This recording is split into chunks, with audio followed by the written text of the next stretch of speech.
Just a thought, R random thought, যে সমস্ত মানুষেরা আপনার বিনা কারণে কোনো রকম দোষ ছাড়াই আপনাকে হেঁও করে কথা বলবে, আপনি কতটা নিচু সেটা দেখানোর চেষ্টা করবেন, আপনি যেটাই জানুন না কেন সেটা কম জানেন বা সেটার থেকে বেশি কেন জানেন না, সেই সমস্ত বিষয়ে ভুল ধরার চেষ্টা করবেন বা কথা শোনানোর চেষ্টা করবেন, কথা শোনাবেন, আপনারা সবসময় জানবেন এই সমস্ত মানুষেরা সেই কারণের জন্যই করেন কারণ তারা জানেন যে আপনি তাদের থেকে অনেকটা বেটার পজিশনে আছেন, অনেকটা বেটার পজিশনে আছেন।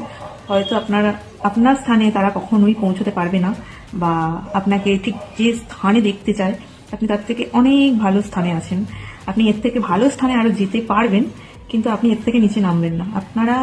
আপনার এই অরা বলুন, আপনার এই প্রেজেন্স বলুন, এটা তাদের প্রেজেন্সটাকে খেয়ে নিচ্ছে বা তাদের স্পটলাইটটাকে খেয়ে নিচ্ছে।